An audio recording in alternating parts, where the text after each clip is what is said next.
Hola, saludos amigos, sean todos bienvenidos a la tertulia de Interalmería Televisión. Hoy una noticia importantísima, la noticia de la Pfizer, la farmacéutica estadounidense con sede en Nueva York, que dice que tiene un 90% de probabilidad, vamos, ya comprobada empíricamente, de acierto en la vacuna del COVID-19. Bueno, pues el 90% no está nada mal. Ahora viene la segunda parte. ¿Esto cuándo va a llegar a España?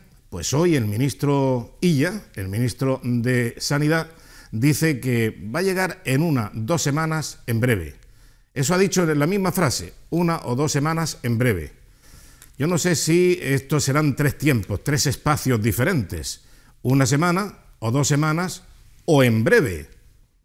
Que eso para el gobierno de España puede ser a calenda Caracas. Bueno, pues lo cierto es que con los precedentes que tenemos, ¿qué grado de credibilidad le podemos dar al gobierno socialcomunista de España que vayamos a tener la vacuna y 10 millones de personas aproximadamente vacunadas para la primavera del año 2021? Cuando hemos tenido los episodios que hemos tenido de las mascarillas, de los EPI, de tantas cosas. Bueno, por decir algo realmente de ayer o anteayer, que faltan vacunas de la gripe para administrarlas a las personas que piden cita previa, que ya hay carencia de vacunas de la gripe en España y en Andalucía. Bueno, pues así están las cosas. ¿Qué grado de credibilidad le podemos dar a este gobierno de que van a hacer un contrato, ahora van a hacer un contrato con la Pfizer de unos 20 millones de dosis de vacuna? Como la vacuna es doble, solamente será aplicable a 10 millones de personas. Y además establecerá el gobierno los criterios de prioridad para la administración de la vacuna. ¿A quién se la van a administrar antes que a otros? ¿Con qué criterios? ¿El comité de expertos quizá lo va a decidir? ¿Lo va a determinar el comité de expertos?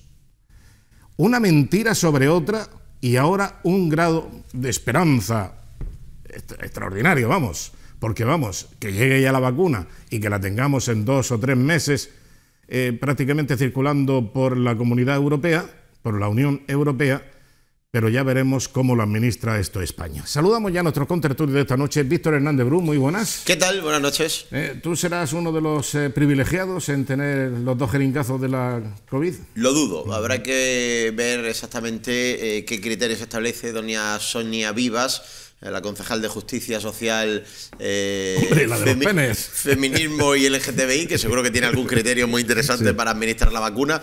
Pero de todas maneras, yo muy brevemente, solo una salutación, te preguntabas qué grado de credibilidad hay que darle a este gobierno con respecto a que antes de final de año o como poco a principio del año que viene se estén administrando las vacunas. Yo lo resumiría en 2 líneas.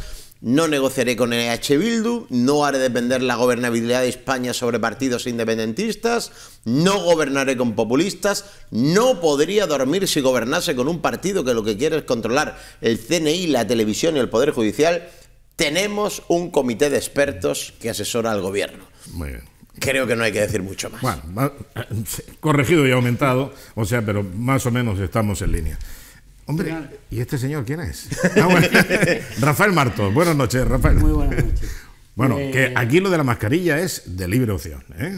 Claro. O sea, quien quiera se pone la mascarilla. Sí, es que como somos tan vehementes hablando, sí, pues he decidido dejarme... Perdona, habla por ti, porque si empezamos ya a hablar de tamaños de pene, cuidado, ¿eh? He dicho vehemente, ya, bueno, con la mente. Se podría hacer una analogía. Pero verás, os ponéis muy negativos cuando no es para hacerlo tanto, porque objetivamente no depende del gobierno, afortunadamente. Es decir, esta vacuna, ya veremos si funciona o no funciona, más allá de lo que dice el propio gabinete de prensa de la empresa, que ese es el dato clave de todo esto, que estamos ante una nota de prensa no contrastada por nadie, por ningún científico ajeno a la empresa ha contrastado los datos que ahí aparecen. Faltan muchos datos, lo digo no porque yo sea muy listo, sino porque escuchando a los que saben de esto en relación a la información que facilita la farmacéutica. Entonces, bueno, yo no me fiaría si detrás de esta vacuna estuviera Fernando Simón. O sea, yo sinceramente tendría pánico, terror, pero bueno, me satisface que, como dice Echenique, gracias a la sanidad pública vamos a tener esta vacuna. Echenique. La sanidad pública, es decir, a ver, es una empresa privada. Por ir... por ir hilando. Exactamente. Que es una empresa privada, que además ha renunciado a tener subvenciones públicas porque decía que era un rollo para la burocracia. La Pfizer es una farmacéutica estadounidense. Tiene su sede en Nueva York, que ocupa una manzana entera. Bueno, allí cualquier empresa ocupa una manzana y tiene 32 pisos. Bueno, lo cierto es que la Pfizer es famosa por un medicamento que seguramente van a reconocer enseguida. Los que...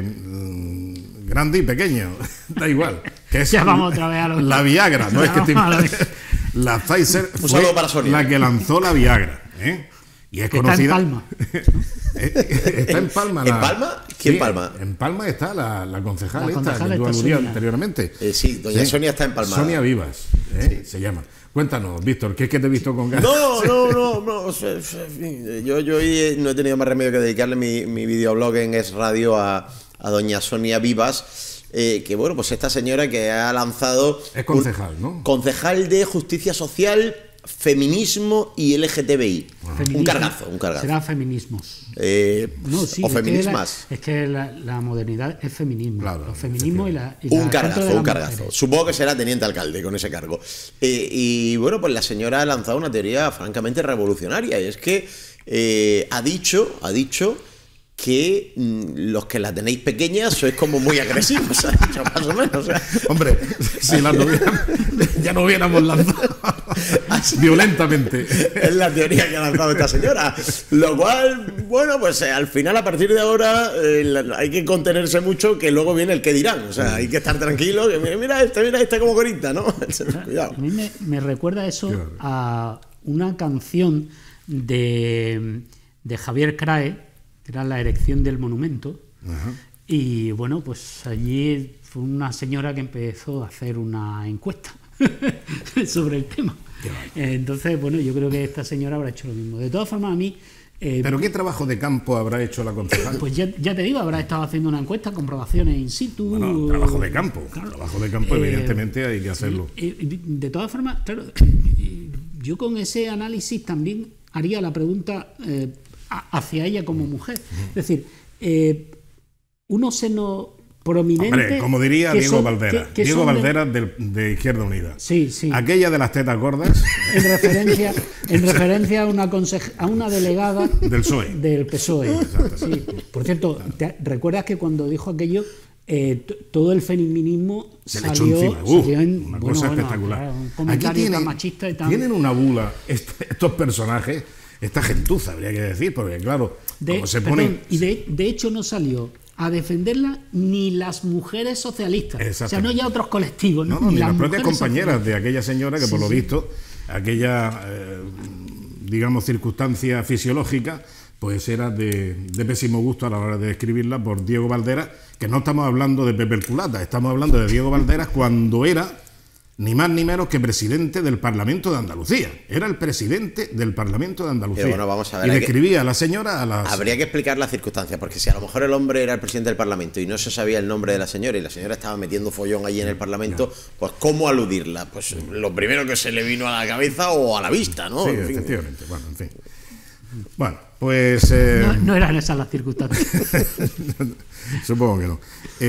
Oye, por cierto, he leído hoy en noticiasdealmería.com, no sé si a lo mejor le daba el archivo a la hemeroteca o algo, porque venía Sonia Ferrer Tesoro, sí, que ya no sé yo si era entonces aspirante a ser la delegada del gobierno en Andalucía o simplemente no sé lo que era entonces, porque de esto ya hace muchos años, que por lo visto habla de la banda ancha en Almería. Sí, está muy feliz y contenta pero es una noticia actual. La diputada, claro, la diputada por Almería del PSOE, porque dice que gracias a los presupuestos generales del Estado, en 2021 va a haber banda ancha en toda la provincia de Almería. Pero si se inauguró en Alicún. Sí, la inauguró Martín Soler. Con una charanga. Hombre, no una charanga, vamos a ver. Cantaron Bienvenido Mr. Marshall. La canción de Bienvenido Mr. Marshall, pero en versión como de hay banda ancha, te recibimos con alegría. Todo muy chique. Viva Martín, viva el menino y viva su tía. Bueno, así. Y compañía. Exactamente. Pues eso es bastante curioso que después de... además, que resulta que en 2008 prometió la Junta de Andalucía del PSOE, sus compañeros, no sé si en aquella época, no he buscado el dato, a lo mejor ella era delegada en aquel momento, prometió que en 2009 ya iba a haber banda ancha en toda la provincia de Almería. Claro, empezando por Alicún. Claro. Y ya ahora, no sé si era en Huécija y Alicún. No, en Güeneja. Güeneja no, siempre confundo Güeneja y Huécija. Huécija es Granada, ¿no? Güeneja, perdón. Güeneja es de Granada. Y Huécija está al lado de Alicún. Sí. Huécija y Alicún, exactamente. Sí, pues. Bueno, pues ya no sé, pero yo creo que se celebró la fiesta en Alicún. Aunque los dos pueblos prácticamente estaban de fiesta por aquello. Es curioso porque además, como estas cosas, pues claro, son de tipo película de Berlanga, sí. Porque es que, claro, cuando se hizo la representación aquella de Bienvenido Mr. Marshall, con americanos, te recibimos con alegría, adaptado la letra a la banda ancha, pues esto, además, como era un acto importantísimo y Martín Soler tenía mucho interés en que esto tuviese un eco no solamente andaluz, sino universal, pues contrataron los servicios, pagaron los servicios de la cadena SER, que iba a transmitir mediante la banda ancha. Bueno, pues empezó la transmisión, o retransmisión, como malamente se dice. Comenzaron la retransmisión del acto y se cortó la línea y tuvo que la cadena SER ir a publicidad o a otras cosas, pero ya, o no sé si conectarían por teléfono, pero no funcionó. Sí, normalmente la cadena SER no tiene problemas para ir a publicidad. Exactamente, bueno, pues ese fue el tema, o sea, es que fue la anécdota de la jornada y se frustró totalmente la ambición de Martín Soler entonces de darle a aquello una difusión importantísima como se pretendía. Bueno, pues ya ves eso, desde 2008. Ahora resulta que va a ser en 2021 y con grandes aplausos. Bueno, no está mal. De 2008 a 2021 es un poco más que la 92, ¿no? Sí, más de una década. Más que la 92. El papel lo aguanta todo. En fin. Y las ruedas de prensa cada día más. Es maravilloso. En fin. Bueno, vamos a ver. ¿Qué os parecen las medidas que se han impuesto a partir de hoy martes? De las 0 horas de hoy martes. Se amplía el confinamiento y cesa la actividad comercial a partir de las 6 de la tarde, de las 18 horas. Ha cesado esta misma tarde la actividad de lo no esencial. Pero bueno, ¿qué es lo no esencial? Pues sobre todo quitar de en medio bares, restaurantes, zonas de ocio, etcétera, etcétera. Bueno, pues ese tipo de cosas, ¿no? Que ya sabíamos que no eran tan perjudiciales para la propagación del virus. Pero bueno, porque a mí me parece que la propagación del virus mayoritariamente se produce en el transporte común, en el transporte colectivo y en fiestas particulares que también se celebran, claro, donde la gente se anima y ya se desinhibe totalmente de este tipo de cosas. El problema hay que entender que es muy complejo. Entonces, yo seguí, imagino que como vosotros, la intervención del presidente Juanma Moreno y ponía el ejemplo del grifo, ¿no? Dice, si no abres lo suficiente, se seca. Si abres demasiado, se inunda. Entonces, acertar con el punto es complicado y sí es verdad que tampoco los restaurantes y los bares son el principal foco de transmisión, pero bueno, por algún sitio hay que empezar. Es decir, ¿qué es lo que ocurre? Que por mucho cuidado que tengan, y que me consta que lo tienen los dueños y de los bares y restaurantes, porque como todo soy asiduo, claro, el problema es la gente. El problema es que, claro, empiezas con una cerveza, con un vino, tal, al principio vas manteniendo la distancia, luego ya no te pones mascarilla, luego tal, y cuando te has bebido 4, pues ya la cosa se empieza a dislocar, ¿no? Y de ahí ya te vas a la casa y ya de ahí no sé qué. Y claro, no es que ellos directamente tengan la culpa, pero de alguna manera hay que pararlo. Es decir, pararlo es intentar reducir el número de personas en la calle juntas. O sea, esa es la clave. A mí me parece también muy complicado porque hay que reconocer que hay muchos sitios del mundo donde no han acertado. No puedo decir todos los sitios del mundo porque parece ser que hay países que han conseguido cortar la transmisión y la propagación del virus. Y yo siempre me pregunto, que estoy convencido de que no será fácil, algo pasará, que a mí se me escapa, pero ¿por qué no se coge de cada país a 8 científicos, se los mete en un avión y se les manda a Taiwán o se les manda a China o a Nueva Zelanda, que también lo hizo muy bien, a estudiar qué es lo que han hecho allí?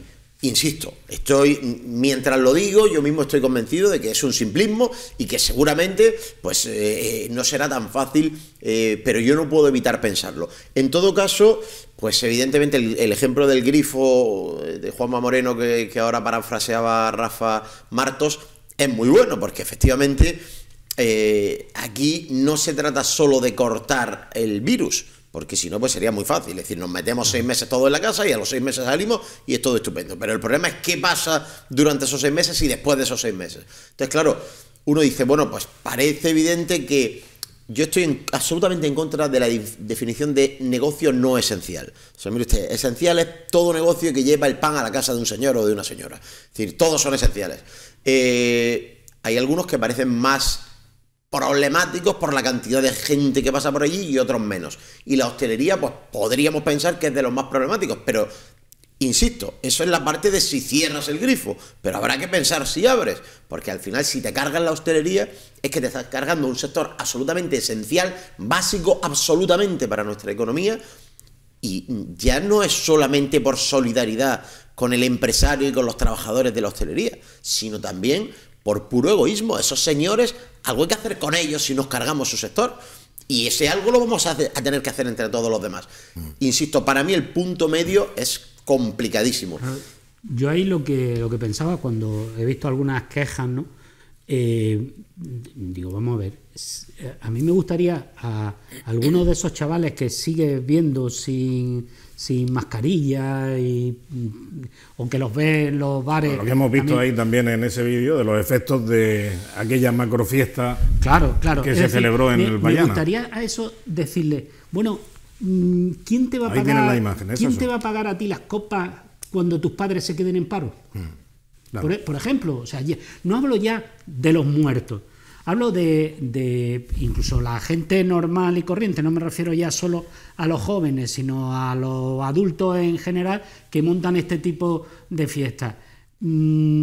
Cuando cierren tu bar, cuando cierren la empresa donde trabajas como albañil, o cierren la empresa de pintura en la que trabajas, ¿de qué vas a vivir? O sea, ¿de qué? O sea, hay que pensar un poquito las cosas, ¿no? Hay que pensar un poquito las cosas, porque con un poco de responsabilidad de cada uno, no nos veríamos como estamos. A mí me parece que aquí lo que hace falta es más sentido común, porque lo que hay es mucha actuación, mucha acción de compromiso, de asalto-mata.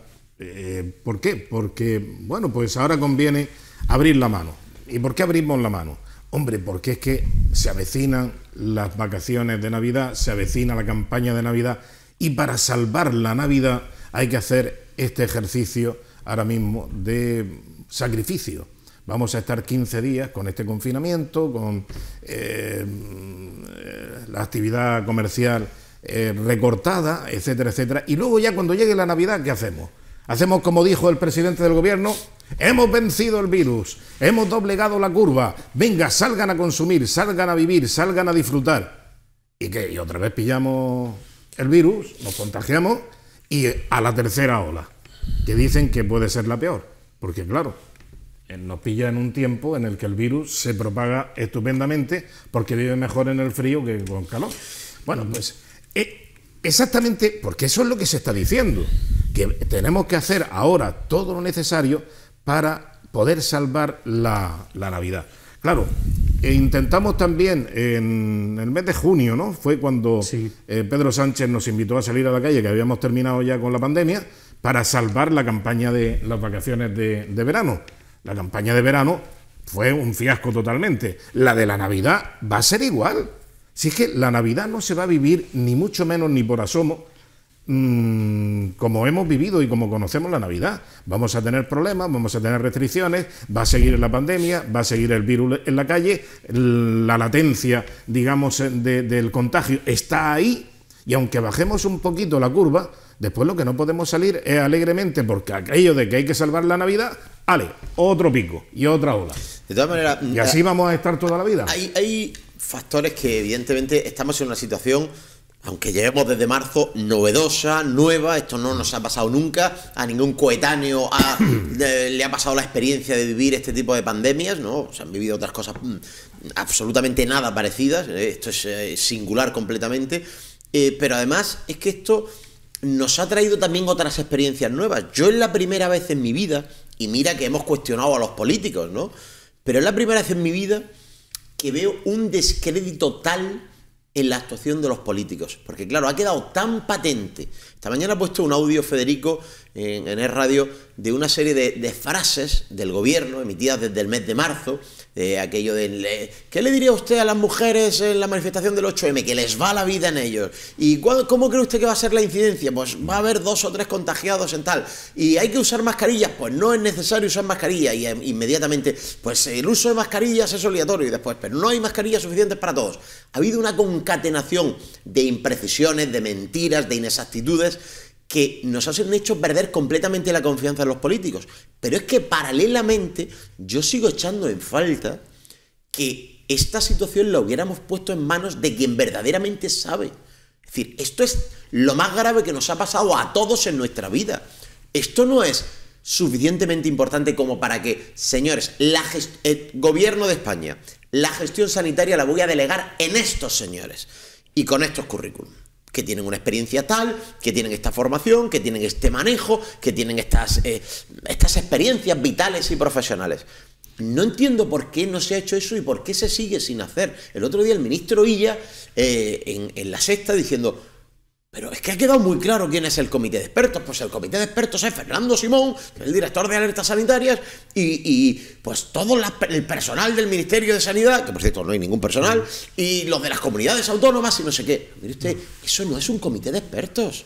Necesitamos un comité de expertos y estamos a tiempo. Desde luego llegamos muy tarde, pero peor será mañana que hoy. Hay que poner esto en manos de quien sabe verdaderamente. Sí, hombre, a ver, todo no puede quedar en manos de expertos sanitarios. No, evidentemente por la parte que antes hablábamos de económica, es decir, para un experto sanitario, para un epidemiólogo, para tal, es lo que tú comentabas antes. Vamos a cerrar todo, 6 meses, se acabó, cada uno en su casa y ya verás cómo desaparece el virus. Claro, el problema es que vivimos en una sociedad más compleja que eso. Pero es verdad que no te quito absolutamente nada de razón en lo que dices, comparto todo lo que has dicho, pero es que otros países están en situaciones parecidas. Es decir, hemos visto países que parecía que iban mejor que nosotros y luego los hemos visto peor. Hemos visto países que parecía que iban peor y luego han ido mejor. Lo que sí es verdad es que nosotros lo que podemos decir es que el gobierno lo ha hecho fatal, y lo ha hecho fatal precisamente porque ha querido hacer una gestión política de todo esto. Has puesto el ejemplo del 8 de marzo. Evidentemente, vamos a ver, para esa época ya sabían que había casos, ya habían recibido advertencias, y el ejemplo, ¿por qué negar la evidencia? ¿Por qué negar que todas las mujeres que estaban en la primera línea se contagiaron? Es decir, es una evidencia. Y nadie, o por lo menos yo no digo que me pareciera mal esa manifestación, que a mí las manifestaciones del 8 de marzo me parecen también como casi todas. Pero también se permitieron partidos de fútbol, también se permitieron una serie de cosas, pero todo era porque la excusa, lo que se quería era la manifestación. Entonces, con el fin de sostener la manifestación, se permitieron otro montón de cosas. El gobierno ya conocía en el mes de enero que había 47 afectados del COVID-19. el responsable, es que no me acuerdo del nombre, era un médico que era el responsable de riesgos laborales de la Policía Nacional, a nivel nacional. Sí, el que salió en la rueda de Me parece prensa. que era José Manuel o José María Nieto o algo así. Bueno, en fin, pues este señor fue destituido porque en el mes de enero, concretamente en el día 24 de enero, ya avisó, y además se hizo conocer al gobierno, que efectivamente estaban tratando de provisionarse con guantes los guantes que, por cierto, había que llevar obligatoriamente. Otra historia también. Bueno, pues los guantes de nitrilo, las mascarillas, los EPIs, etcétera, porque decía que había una epidemia importante y que se podría convertir en pandemia en cuestión de un chasquido de dedos. Bueno, pues este tío lo fulminó el gobierno, porque el gobierno de España ha actuado criminalmente con la gestión de la pandemia.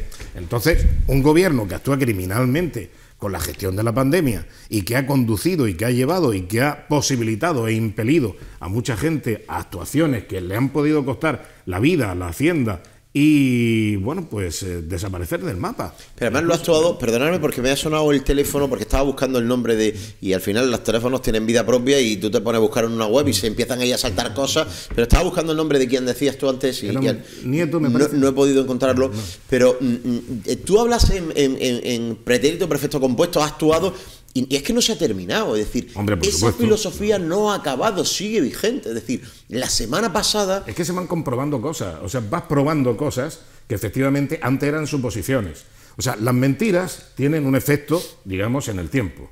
Las mentiras tienen un efecto un día, 2 días, 3 días, hasta que se desmonta la mentira. Entonces hace falta que transcurra un tiempo necesario para desmontar la mentira. Pero es que ellos mismos se desmontan. Ha sido el propio ministro Illa el que decía que ya había 47 afectados de COVID-19 sí, lo ha dicho en enero. Lo ha dicho. Entonces, claro, cuando tú necesitas probar que efectivamente no hay un comité de expertos, es cuando se evidencia que efectivamente es un montaje del gobierno, es una mentira, es una manipulación del gobierno. Pero insisto en que es un gobierno que miente. Es decir, es una mentira detrás de otra. La semana pasada hace el gobierno una actualización de fallecidos por COVID-19 desde el mes de marzo hasta ahora. Y habla de 30 y tantos mil, creo. Hoy, y es portada de Libertad Digital ahora mismo, se habla de una cifra de 69.000 y la cifra está sacada de un estudio de las funerarias. Porque saber cuánta gente, o estimar más o menos cuánta gente ha muerto por COVID-19 de marzo hasta ahora, pues hombre, no es una cifra exacta, pero más o menos podemos colegir que si cogen las personas que murieron el año, si cogen las personas que han muerto este año en total, es decir, a las que han pasado por la funeraria, que es un porcentaje bastante exacto de las que han muerto, claro, y le restan los que fallecieron el año pasado, puedes tener una cifra bastante aproximada. Esa cifra da 69.000. En la estadística Momo ya te lo dice. Sí, pero es que pero digo más, Rafa, una última cosa. Como decía esta mañana Rafa Martos en la tertulia, Rafa Moreno en la tertulia nuestra, es que además en estos 9 meses hemos tenido periodos en los que ha habido actividades que habitualmente producen muchos fallecimientos y que en este caso han tenido que producir menos. Es decir, en los meses de marzo, abril, mayo, no han podido haber los mismos fallecidos en carretera que el año pasado, porque el tráfico ha sido mucho menor. Sí. Es decir, es que como mínimo han fallecido 69.000 personas de COVID. Es muy patente. No, el argumento que utiliza el gobierno es solamente los que han fallecido diagnosticados de COVID. ¿Qué es lo que ocurre? Pues que efectivamente una cosa es morir una vez que te han diagnosticado que tienes determinada enfermedad y otra cosa es lo actual, donde hay mucha gente que está muriendo no por tener el COVID, sino como consecuencia de la pandemia. Es decir, hace poco conocíamos el caso de un niño que ha muerto por peritonitis sencillamente porque no le atendieron. Claro, ¿por qué? Pues probablemente ese niño en otras condiciones habría sido atendido normalmente, pero igual el centro estaba hasta arriba, no sé qué, no lo ha entendido. También hemos conocido el caso de otra mujer con cáncer, por poner solamente algunos ejemplos que se han conocido. Es decir, esa mujer en otras circunstancias habría sido atendida correctamente. Es decir, ¿cuánta gente está muriendo de enfermedades de lo más diverso? Sencillamente porque las UCI están hasta arriba, porque los médicos y las médicos están hasta arriba, porque los sanitarios ya no pueden más, porque falta sitio donde meterlos, porque no se les pueden hacer exámenes con la atención y con el rigor oportuno, porque hay una urgencia que es la pandemia. Entonces, evidentemente, esa gente también hay que meterla en la lista de muertos como consecuencia de la pandemia, aunque no hayan sido diagnosticados que tenían COVID. Mira, Rafa, y yo te digo, todo fallecido, todo muerto, tiene una historia, ¿vale? Tiene una historia clínica, una historia médica, donde se reflejan las circunstancias de la enfermedad que al final lo ha terminado llevando a fallecer. Yo entiendo que la conclusión de si eres un fallecido por COVID-19 o no emana de esa historia clínica, de ese historial. Y yo me pregunto, un señor que muere por un paro cardíaco después de estar 2 semanas con insuficiencia respiratoria por COVID, ¿es un muerto por COVID o no? Pues claro. Pues ahí es donde está la clave. Es decir, aquí se trata de adelgazar las cifras de la pandemia en España. Si normalmente te mueres de paro cardíaco casi siempre en general. Sí, es como suelen decir, no sé qué, de un disparo de muerte natural. Sí, qué más natural que morirse cuando te dan un disparo. Claro, exactamente. Pero a mí, y me voy a una autocuña publicitaria. Yo escribí durante el confinamiento, Memorias del confinamiento. Que no lo tengo todavía, por cierto. Un libro. Por cierto. Pues, a ver si pido unos cuantos y os los traigo. Bueno, y precisamente digamos que el leitmotiv es precisamente eso, que no se nos olvide. Es decir, que no se nos olviden todas estas mentiras. Estamos hablando de contar los muertos y está ahora dando los datos de esta renovación. Que no se nos olviden que fueron hasta 8 veces cómo se cambió el sistema de contar los muertos y los contagiados. 8 veces. Que no se nos olvide la que nos han hecho con el tema de las mascarillas, que no había que usarlas. No, es contraproducente usar las mascarillas y luego ya te las ponen obligatorias. Cuando no había. ¿No? Y los guantes de nitrilo. O los guantes había que ponerlos debajo de las piedras. Luego ya no. Bueno, en fin, es un gobierno que miente de esta manera, lo mismo que está mintiendo. Hoy el gobierno se ha deshecho en mentiras para justificar que, de alguna manera, la mosca de la tele. Sí.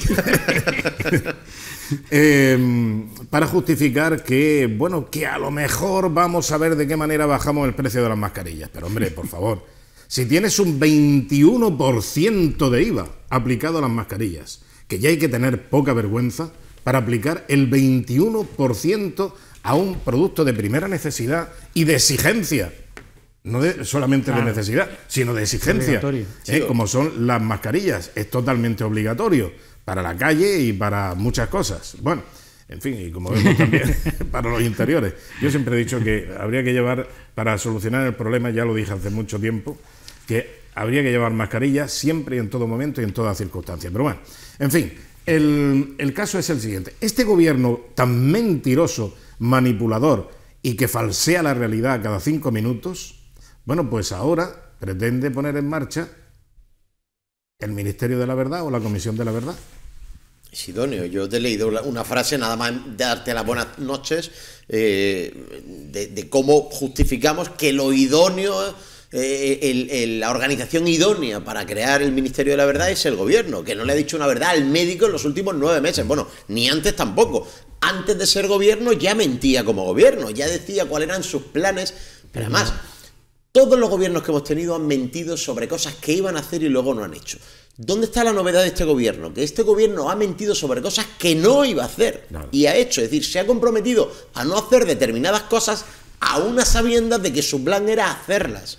Es decir, y ese gobierno, como tú dices, lo del Ministerio de la Verdad tiene 2 componentes importantes. Primero, esta demagogia rotunda. Es decir, tú eres el menos indicado para ponerte a verificar lo que es verdad y lo que no, porque has demostrado sobradamente que no lo tienes claro, que confunden la verdad y la mentira permanentemente. No, que sabes perfectamente cómo mentirte. La zorra cuidando de las gallinas, hay 1000 ejemplos en los dichos populares españoles.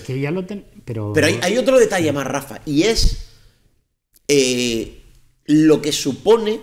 Bueno, primero estamos todavía dando palos de ciego sobre lo que va a suponer el Ministerio de la Verdad, porque según González Laya, pues va a controlar las mentiras de los medios de comunicación, según Margarita Robles no, y ya estamos como siempre. Bueno, pero ahí tienen la ministra Calvo, que dice que, hombre, ¿a quién se le ocurre? Que esto es para evitar que los rusos nos manipulen. Ha dicho que no tiene Tú fíjate el cuajo que hay que tener ¿Y Ha cómo dicho que no izquierda- tiene ni una sola mácula en relación con los medios de comunicación este gobierno. Hombre, el gobierno y el Partido Socialista en concreto siempre ha querido controlar los medios de comunicación. Y cuando digo siempre, el año que viene va a hacer 90 años.